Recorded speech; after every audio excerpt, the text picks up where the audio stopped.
of the early West record many stories of famous and notorious characters of that period. One of the boldest and most defiant criminals of the Southwest was Black Jack Ketchum. By 1897, he and the members of his ruthless gang were wanted in both the United States and Mexico for train robbery, murder, assault, and extortion.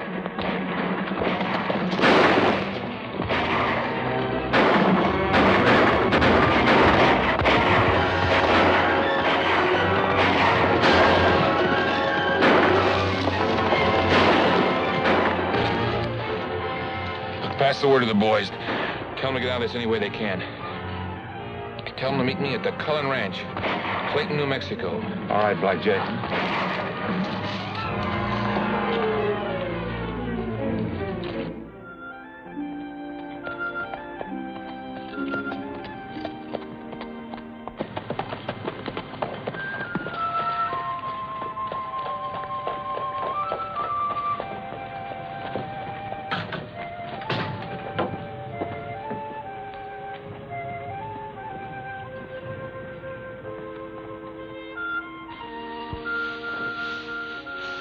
Hello, kid. Blackjack! Well, I haven't seen you in a long time. Where's the rest of the gang? Those that are left will be drifting in pretty soon. What do you mean left? Well, we had a kind of a run-in with the law. I don't think many of the boys got through. Which means you'll be needing new riders. How old are you, kid? Old enough to shoot a gun. I want to ride with you just like Pa did. You're not going to do it, Eddie. What are you doing here?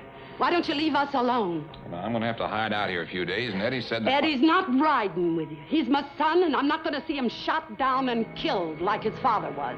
All right, Mom, go on back in the house. You're only a boy. You hardly turned 18. And I don't hold with thieves and murderers. I figure your boy's old enough to make up his own mind. That's right. I'm tired of doing everything around myself. Besides, there are plenty of things we need around here. Yeah, but not by breaking the law. What did the law ever do for Pa except getting him shot? All right. That's enough woman talk. Now, you're outnumbered and you're overruled, ma'am. You get on back to the house. Not unless Eddie comes with me. Oh, Mom, please. I can have a word with you, Mrs. Cullen. You bring in some wood, Eddie.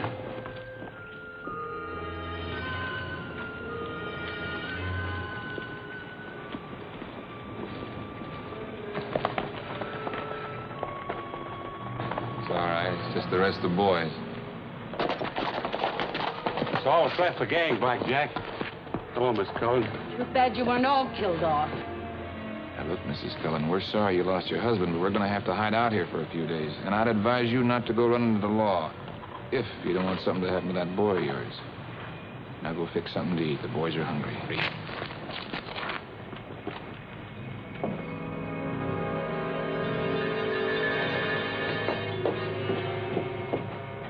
Hey, Blackjack.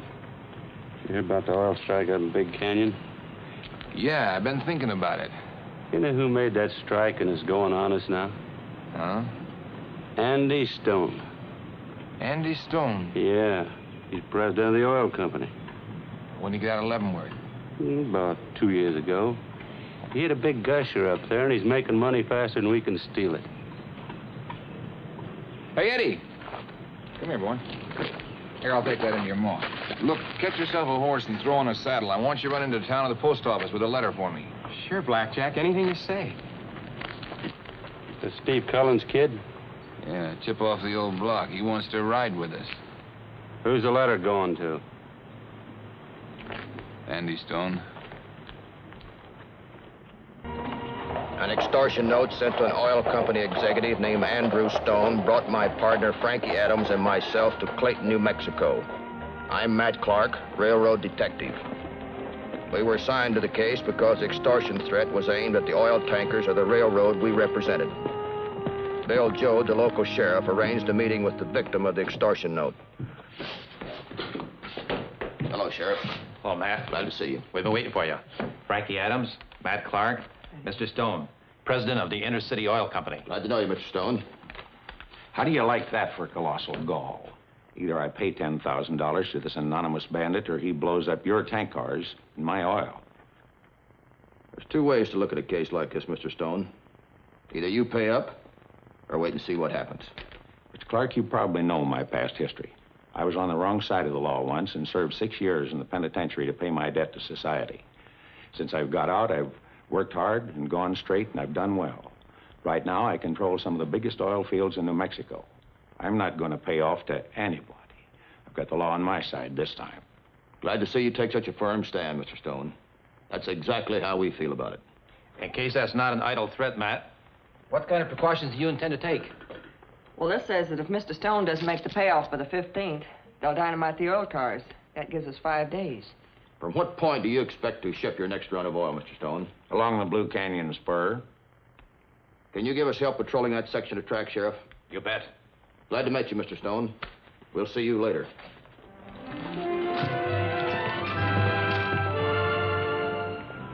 On the day after the threat, Frankie and one of Sheriff Joe's deputies and myself patrolled the country along the Blue Canyon spur.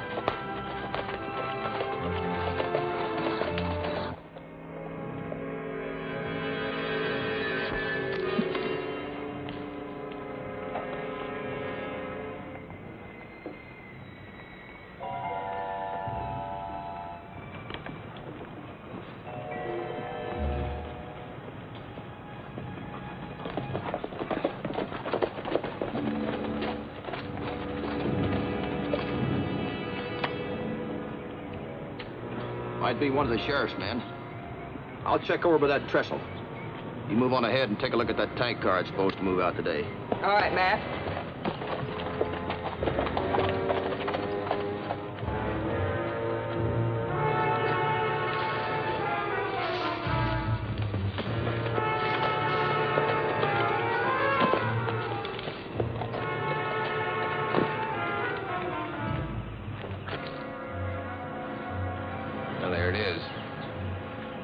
Listen, Blackjack, why don't we wait? How do you know they're not going to pay off? I don't. Stone still has a couple of days to make up his mind. Blowing up that trestle on this oil car will show him we're not just bluffing. Come on, kid. You release the brake. I'll help you get her rolling.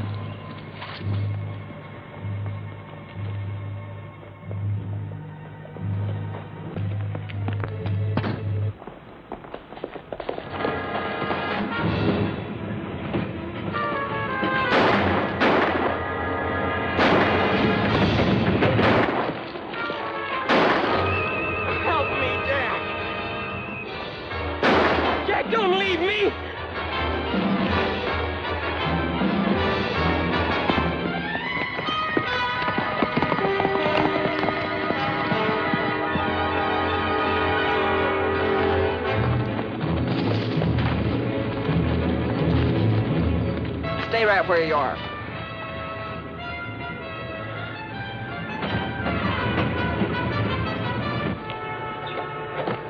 Hey, you!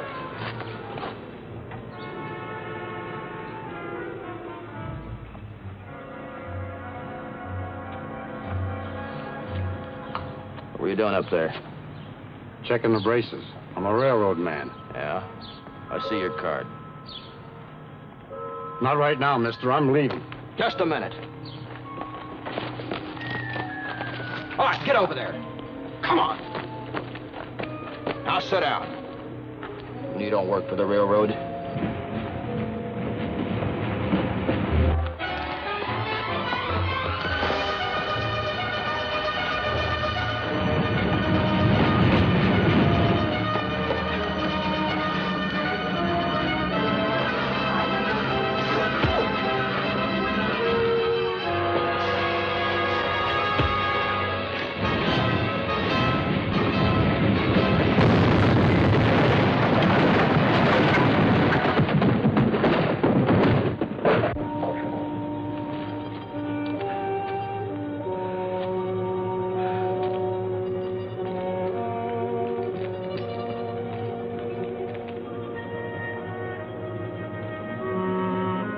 The young lad Frankie caught turning loose the oil car was a local boy known to the sheriff. Up until now, the boy had no criminal record. You might as well tell us, Eddie. We'll find out sooner or later. It was a prank, I tell you.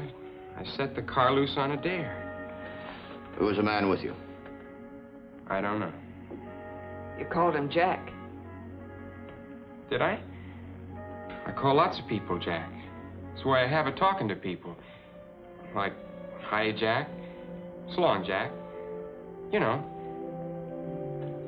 Well, he's certainly sticking to his story. Let's let him cool off for a while and try later. Come on.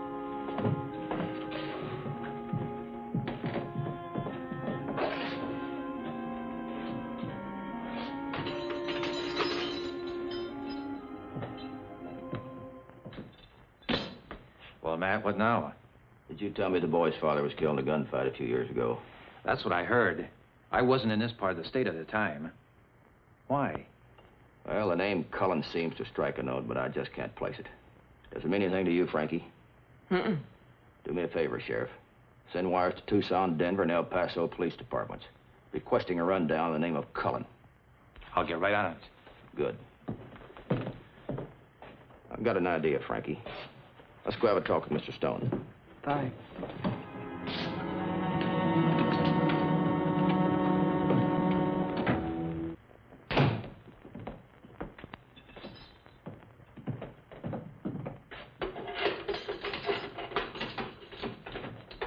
Okay, Eddie, you're free to go.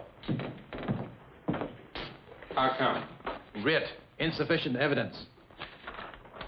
I knew you couldn't hold me. Just sign this paper and you can go home to your mother.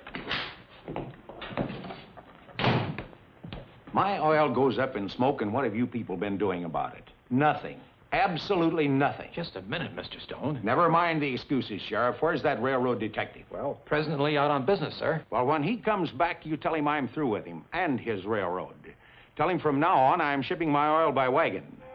I made a deal with a freighting company. We'll move my product at half the price. Please, Mr. Stone. Well, it's no secret. Or at least it won't have to be by morning. My oil will be on the road by then. Good day, Sheriff. And don't forget to give Clark my message. I won't forget, Mr. Stone. Letting you go free, Eddie, is against my better judgment. It's out of my hands. My advice to you is go right straight home and stay there. And keep out of further trouble. Thanks, Sheriff.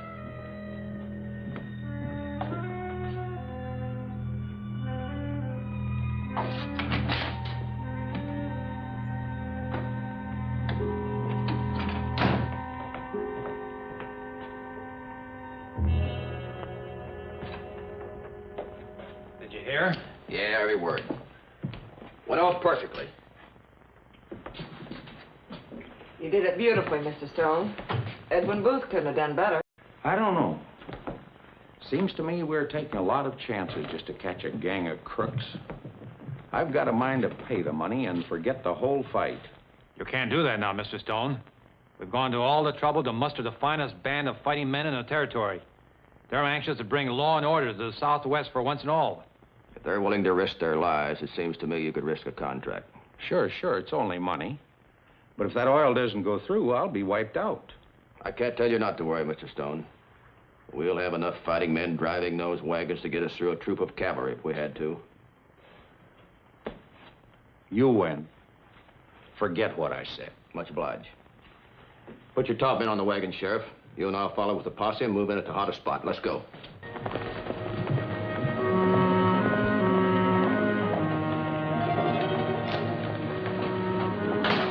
Eddie! Be right there, Mom. What's the idea leaving me there alone with the law? They let you off, didn't they? I knew they didn't have nothing to hold you on. Yeah, because I kept my trap shut. I better go and say hello to Mom. Wait here. I heard Stone tell the sheriff something I think you ought to know.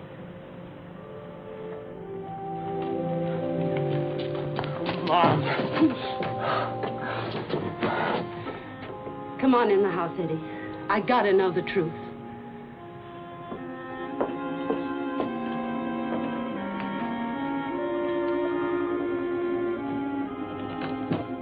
Well, Frankie, the oil wagons are all loaded and ready to roll. Now, if that kid runs true to form... Here are the answers on the kid's dad. They all agreed that Cullen was a member of Black Jack Ketchum's gang. Matt, do you think Blackjack's been behind all this trouble? Frankly, I don't know why I didn't think of Blackjack before. Extortion is one of his pet schemes. Looks like we flushed out a big bird, huh? About as big as they come. If they snap at our bait, we'll have one of the leaders of the worst gangs in the Southwest. And if it is Blackjack, I'll guarantee you one thing. He'll try to stop those wagons. Let's go tell your men we meet at dawn.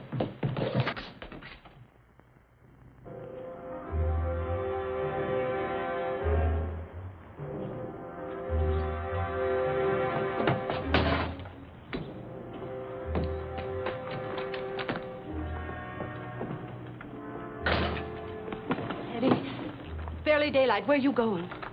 Me and Jack and the boys are going to round up some strays, Ma. I'm begging you, son. Don't go with him. Don't trust him.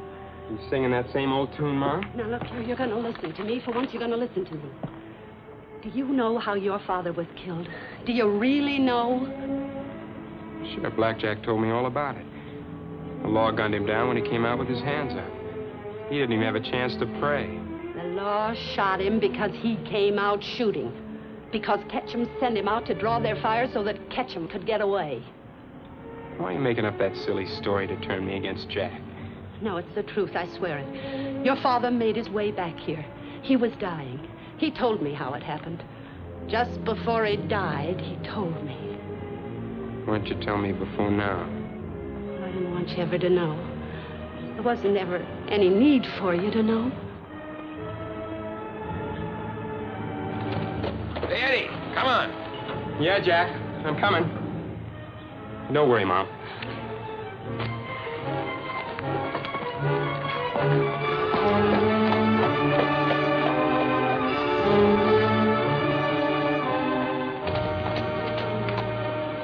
Matter, kid, the old lady playing on your heartstrings? That's right. The oil wagons went out on schedule with only the usual mounted guard riding point. The sheriff and I and some of the possemen rode flank, hidden only by the ridge. Other men flanked the wagons on the other side.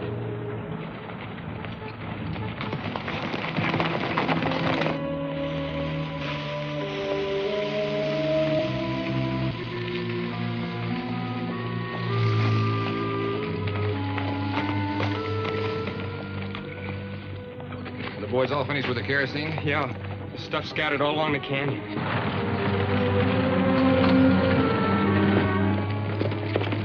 Pile of dust over the hill. I don't want one of those wagons left, understand? Should have any trouble out of stone after this, Blackjack.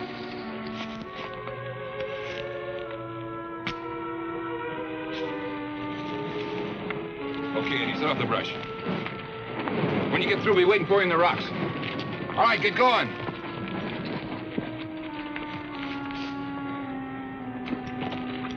Keep an eye on the kid. If he gets soft, why...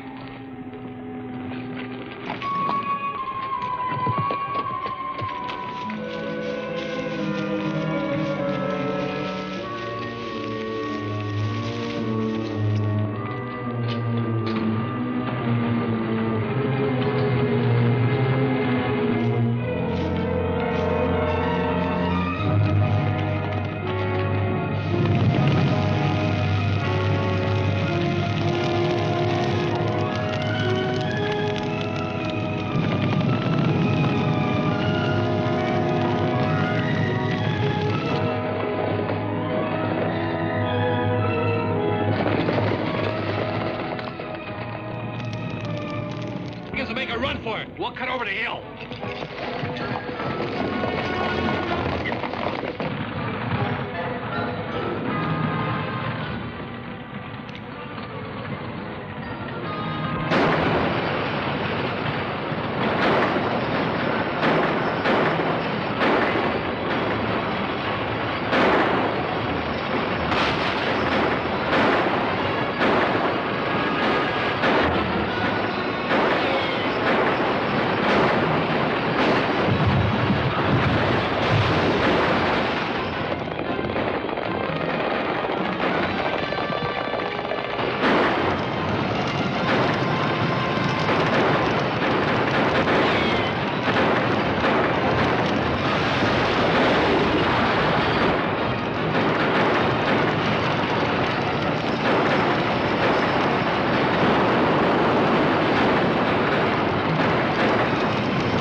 winding. Come on.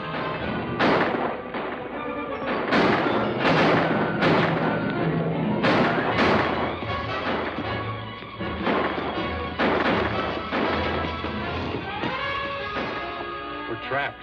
It's a dead end.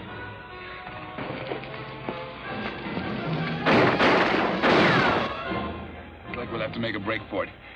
You boys go ahead. I'll cover for you. What was that? I said you boys go first. I'll take the dirty end and cover for you. Go on, Covert. You first.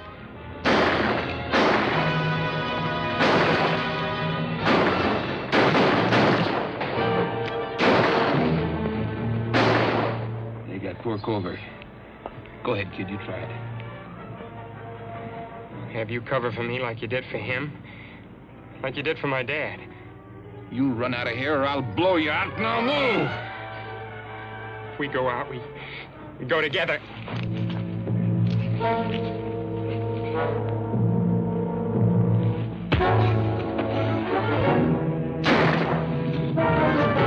Head him off, Sheriff.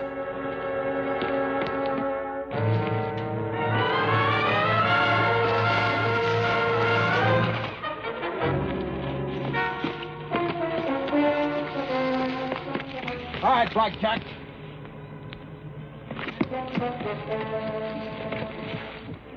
Hold it, you two, or I'll fire. Go ahead, kid. Shoot him! I'm gonna plug you, Blackjack, for what you did to my paw and what you tried to do to me.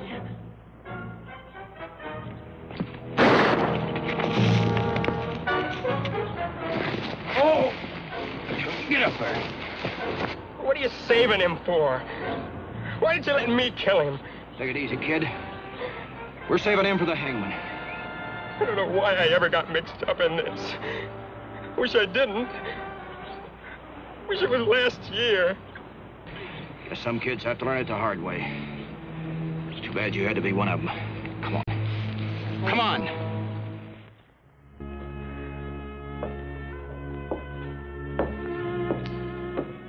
Don't worry, Mrs. Cullen.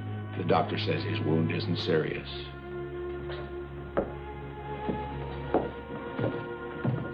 What'll they do to Eddie, Miss Adams? I don't know yet, Mrs. Cullen. But he's not really an outlaw. You must know that.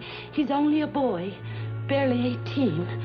A little wild, maybe, but not really an outlaw. He was caught with the outlaws, Mrs. Cullen. Yeah, but he tried to help them. The detective told me that himself. Please, Mr. Clark. You told me that yourself. Can't anything be done? Well, I'm sorry, Miss. Oh.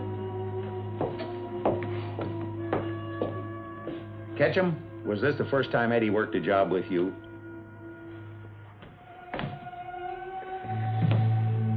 What do you want to know for? Because I know what jails are. If that boy goes to jail, he'll be bitter the rest of his life. Well, that boy's the least of my worries. Let him defend himself. On April the 26th, 1901, in Clayton, Jack Ketchum, Will Culver, and the rest of the gang were sentenced to hang for the crime of attacking a railroad, a death penalty in New Mexico. Look, the kid had nothing to do with it. You remember that, won't you? Ketchum, faced with the gallows, had a last-minute change of heart and cleared Eddie Cullen. The boy was released to the custody of his mother until he was 21. So ended a man who, believing that might makes right, finished in an unmarked grave.